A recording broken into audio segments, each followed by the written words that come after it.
Greetings, quillophiles and bookworms. Welcome to this episode of BookTalk. Today we're diving into the smoky alleys of post-war Hollywood with Dan Bronson's twin noir novels, Someone to Watch Over Me and Shout at the Devil. 2 books, 1 fixer.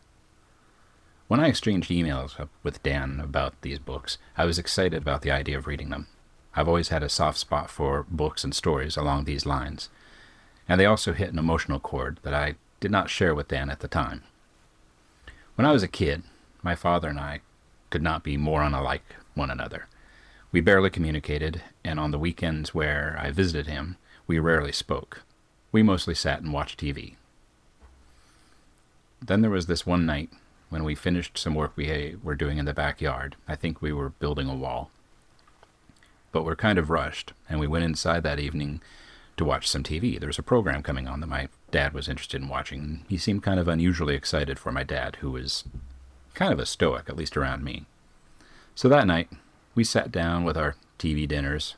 Mine was always my favorite, and as it is now when I do occasionally have a TV dinner, the Swanson Hungry Hombre, and watched the premiere of a series called The New Mike Hammer, starring Stacy Keach.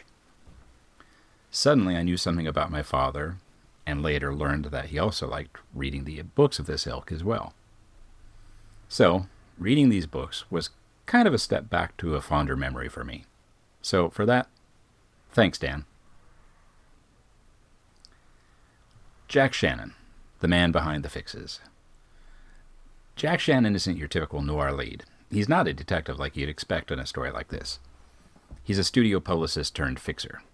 Think Olivia Pope from Scandal in a fedora and more comfortable shoes. And full disclosure, the only way I can make that connection is because my wife watches those shows. I don't. His job? Keep the stars out of trouble. Bury scandals they may find themselves either in or getting into, and make sure the studio's image stays pristine. But Jack's got a problem. He's scarred both in the literal sense and the emotional. He's numb, cynical, just detached enough to survive what he does and who he does it with without being completely emotionless. In Someone to Watch Over Me, Jack's tasked with babysitting Savannah Stevens, a starlet with the charisma of Jean Harlow and the fragility of a porcelain doll. You sort of get the feeling that she's a child in an adult's body. When she disappears, Jack's forced to navigate the world of secrets, breakdowns, and studio politics. It's a noir with a Hollywood twist, where the femme fatale is also the victim, and the hero's just trying to stay afloat. Bronson doesn't just give us a mystery, he gives us a critique. He is no newcomer to Hollywood and to the games that are played there, with his own extensive history in Tinseltown. So, while the work is fiction, you get the feeling there's a more practical working knowledge that feeds the machine as he writes. I encourage you to look up his own bio when you get a chance. It's quite impressive. I'll make sure I put it on my website as well. In reading these books, the casting couch isn't just a rumor here. It's a system. And Savannah's breakdowns aren't melodrama. They're just symptoms of a culture that demands perfection and punishes vulnerability. A very real part of Hollywood then, and in some respects now. Jack's official job isn't to help her heal. It's to keep her usable. That's the real noir, not just the sepia tones you feel in the writing, but the silence that speaks between the words. The studio's power is absolute, again, much like sometimes happens today. And Jack's moral compass is constantly spinning, trying to find a middle ground between following the instructions he's given and not violating his own morals. The story blends the work of fiction with reality. His characters interact and travel in places that might bring back a memory or two for people that remember them, as well as for the history net that might be out there, should they wish to visit them again. Places like the Garden of Allah and the Roosevelt Hotel. This helps add to the feel and flavor of the story by giving it historical connection, leaving the reader asking, this is fiction, right? Fast forward to the next book, Shout at the Devil. Jack's been blackballed. He's working Poverty Row as a stuntman, scraping by. Then he meets Karen Scott, a rising star with a buried past. Someone has sent her a package with a piece of her past, and she's being blackmailed. and Jack needs cash, so their paths cross. As always seems to be the case in books like this, his efforts to help her don't quite go as well as either one of them had hoped, and the story deepens. Dan's pacing is tighter and grittier here, and you get the feeling that he's channeling a little bit of Raymond Chandler style. Hope you don't mind the comparison, Dan.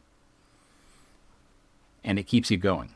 Sure, there are slow parts on both books, but there has to be. You don't want to wear the reader out. What makes these books keep you going, at least for me, isn't just the plot. It's the sea of ethics that Jack is forced to navigate. Jack's choices are rarely clean. He lies, covers up, manipulates. But it's not heartless nor emotionless. He's just a man with his own past, trying to survive a system that rewards cruelty and punishes honesty without turning that into the type of person himself. The character development in these books is rich. As you read, you feel the characters as you move through the story, and when you're done, you sort of miss them. So what do you take away from Bronson's Hollywood noir? That's the real mystery, isn't it? It isn't who did it, it's who survived it. Jack Shannon is a fixer, a stuntman, a cynic, and maybe, more importantly, just a man trying to do one good thing at a time. If you're into noir that doesn't flinch, is not too cliche, with characters that bleed, and a story that exposes the dirty workings of a machinery behind the glamour, these books are worth your time. And if you're already hooked, let me know. I'd like to hear what you have to say about them. I love hearing from my listeners, and I would love to talk about these books if you have read them.